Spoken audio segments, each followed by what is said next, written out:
예, 안녕하세요. 목자 마이클입니다. 야살의 책 36장 시작하겠습니다.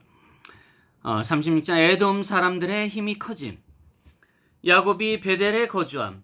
그때 주께서 야곱에게 나타나 말씀하셨다. 일어나 베델로 가서 그곳에 거주하고 너에게 나타나고 너와 네 아들들을 고난에서 건져낸 주께 제단을 쌓아라.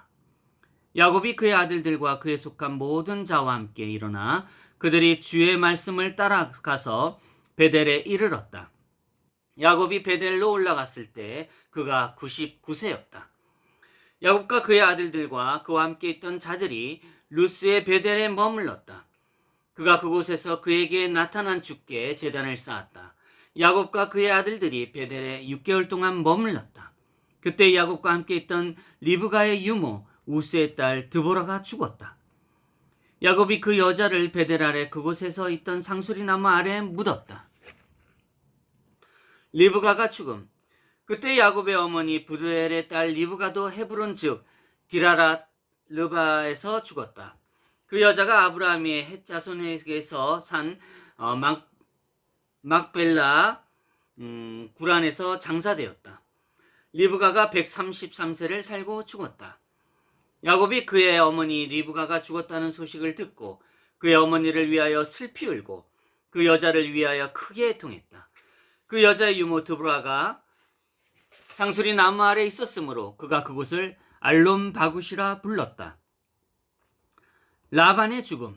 그때 시리아 사람 라반이 죽었으니 이는 그가 그와 야곱 사이에서 언약을 어겨 주께서 그를 치셨기 때문이다.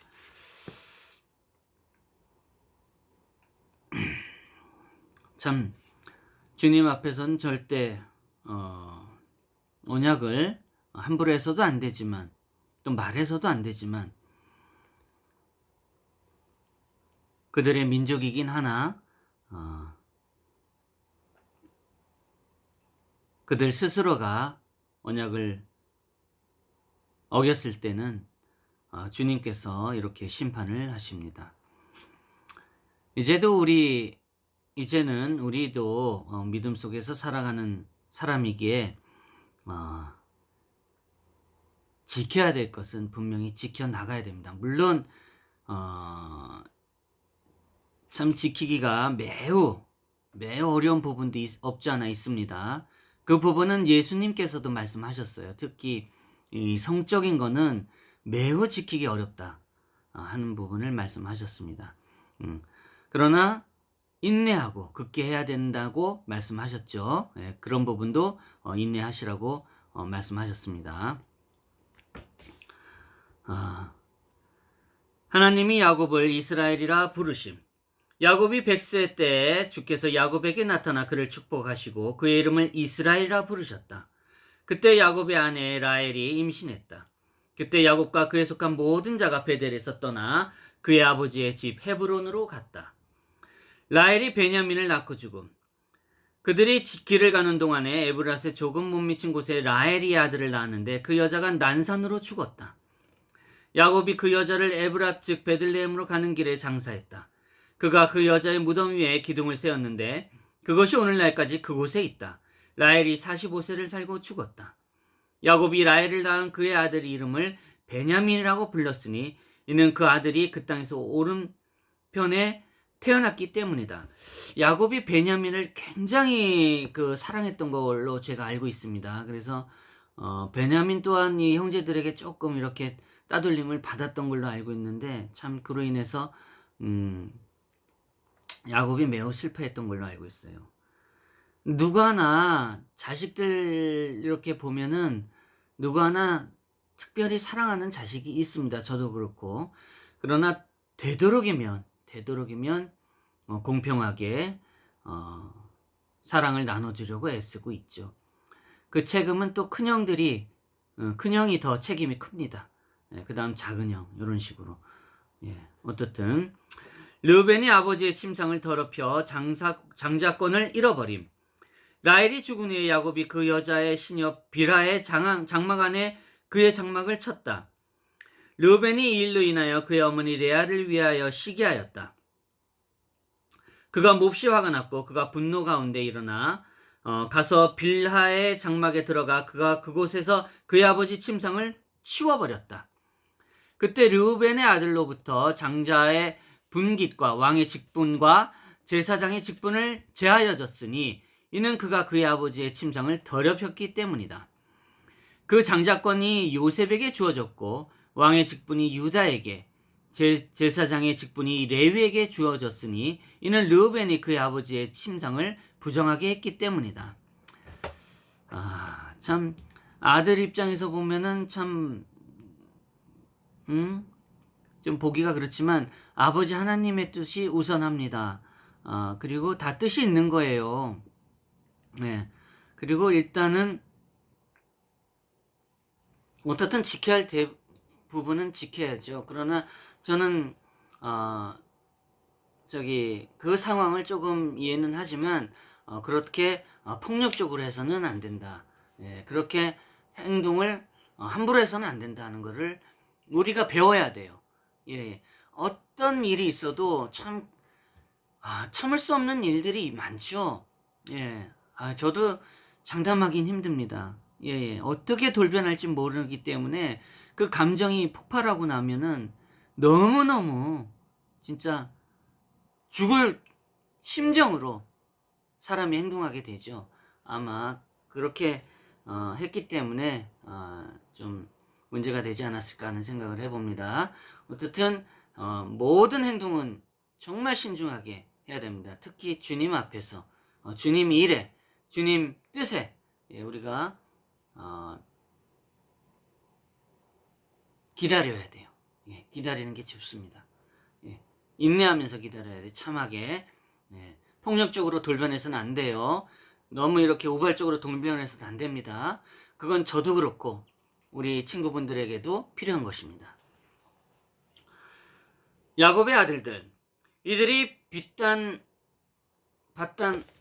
눈이 나빠서 밧단 아람이네요. 밧단 아람에서 야곱에게 태어난 그의 세대들이다. 야곱의 아들들은 12이었다. 레아의 아들들은 장자 르우벤과 시므온과 레위와 유다의 이사겔과 스불론과 그들의 누이 디나이다. 라헬의 아들들은 요셉과 베냐민이다. 레이의 시녀 실바의 아들들은 각과 아셀이다. 라헬의 시녀 비라의 아들들은 단과 납달리다. 이들은 밧단 아람에서 야곱에게 태어난 그의 아들들이다. 야곱과 그의 아들들과 그에게 속한 모든 자가 가서 아브라함과 이삭의 거류였던 헤브론 안에서 마므레 즉 기라 아르바에 이르렀다. 야곱과 그의 아들들과 그에 속한 모든 자가 그의 아버지와 함께 헤브론으로 거주했다. 저도 우리 아들들과 함께 살고 싶은 마음은 있어요. 근데 지금 세대가 이때 이런 세대가 아니고 또 뭐 이 민족 이스라엘 민족뿐만 아니라 우리나라 예전에 그 과거로 돌아갔을 때도 대가족 시대가 있었죠. 또 뭐 누구 하나가 따로 산다 그러면 참으로 좀 보고 이렇게 안타까워하고 그런 시대가 있었습니다. 그러다가 어느 날 이제 핵가족 시대로 오고 이제 핵가족 시대에서 이제 이렇게 혼자 사는 이런 세대가 이제 왔네요. 그렇지만 저는 우리 아들들하고 함께 하고 싶은데 우리 아들들이 저의 뜻을 따를지 안 따를지 저도 모르겠습니다. 여러분은 어떤지 모르겠고 우리 친구분들은 어떤지 모르겠고 우리 아들들 자녀분들의 마음은 어떤지 모르겠습니다. 혹시라도 아버지 어머니의 뜻이 함께하고자 한다면 주저없이 함께 할 수 있는 자녀들이 되었으면 합니다. 그러나 또 아버지 어머니도 그렇게 바라지도 않을 거예요. 왜냐하면 부담 주기 싫으니까. 우리 자녀분들에게 부담 주기 싫기 때문에 어머니 아버지가 일부러 자립시키는 경우도 많이 있습니다. 에서의 자손들, 그의 형 에서와 그의 아들들과 그에 속한 모든 자가 세일 땅으로 가서 그곳에서 거주하여 세일 땅에서 기업을 얻었다. 에서의 자손들은 세일 땅에서 크게 생육하고 번성했다. 이들은 가나안 땅에서 에서에게 태어난 그 세대들이다. 에서의 아들들은 5이다. 아다가 에서에서 그의 장자 엘리바스를 낳았고 또 그 여자가 또한 그에게 르웨를 낳았다.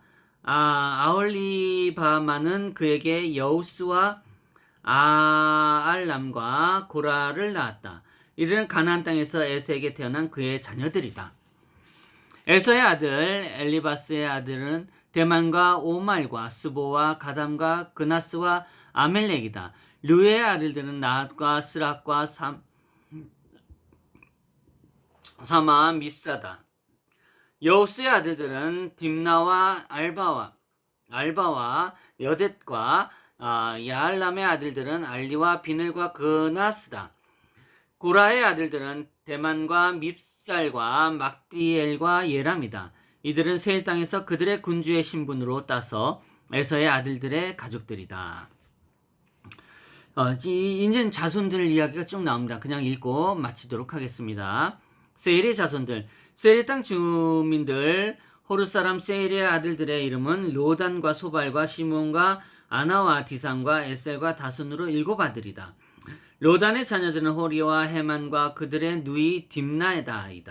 이 딥나가 야곱과 그의 아들들에게 갔으나 그들이 그 여자의 말을 듣지 않자 그 여자가 가서 에서의 아들 엘리바스의 첩이 되어 그에게 아말렉을 낳았다. 소발의 아들들은 알반과 미나핫과 에발과 스보와 오남이다.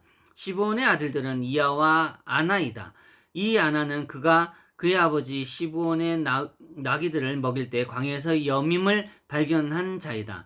아나가 그의 아버지의 나귀를 먹이면서 그가 광야로 여러 번 그것들을 이끌고 갔다. 하루는 그가 그 나귀들을 그 사람들의 광야 맞은편의 해변의 사막 중 하나로 데리고 갔다. 그가 그것을 먹이고 있는데 바다 건너편으로부터 매우 강한 폭풍이 와서 풀을 뜯고 있던 나귀 위에 있었으나 그것들은 모두 가만히 있었다.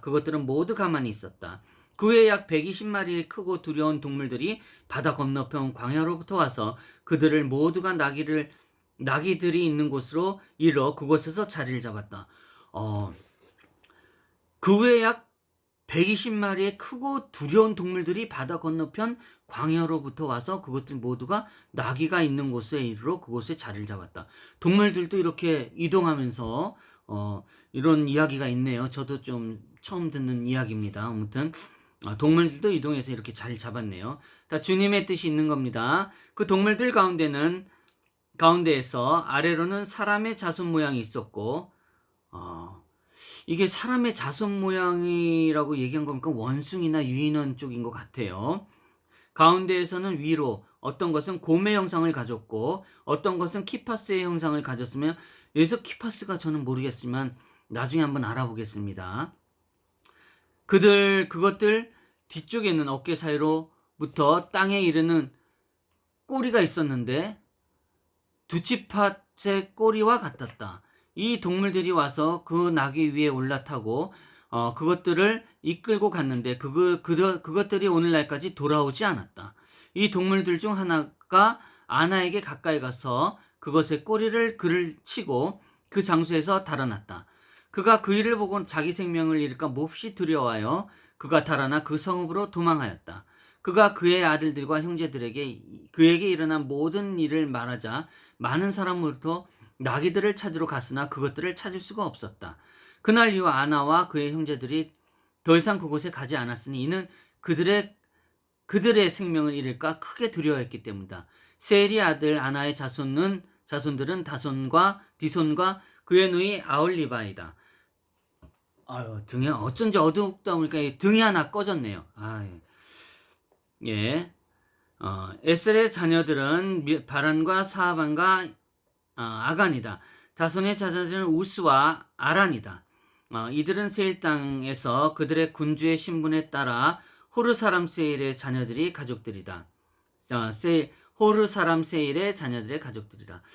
여기서 뭐 자손들 얘기도 있지만은 가장 신비한 것이 그 후에 120마리의 크고 작은 두려운 동물이 바다 건너편 광야로부터 와서 그것들 모두 나귀가 있는 곳에 이르러서 자리 잡았다는 게 너무 신비스러워요. 거기서 이제 뭐 인간의 형상을 하고 있는 것들도 있었고 사람의 자손 모양하고 있는 가운데 곰의 형상을 가진 게 있고 키파스하고 여기 무슨 두치팥 두 지파 꼬리와 같았다. 뭐 요렇게 이야기가 있습니다. 참 동물 이야기가 신비롭네요. 네. 에서의 자손들이 세일에 야곱의 자손들이 가나안에 검. 에서의 자손들이 세일에 야곱의 자손들이 가나안에 검. 에서와 그의 자녀들이 그 땅의 주민 호리 사람들 세일의 땅에서 호리 사람 세일의 땅에서 거주하며 그곳에서 기업을 얻고 크게 생육하고 번성했다. 야곱과 그의 자녀들과 그에 속한 모든 자가 주께서 그들의 조상 아브라함에게 명령하신 대로 가나안 땅에서 그들의 아버지 이삭과 함께 거주했다. 예, 이렇게 해서 36장이 마무리됩니다. 예, 여기 뭐 동물에 비유한 것들을 댓글로 제가 한번 참고해서 한번 알아보도록 하겠습니다. 감사합니다.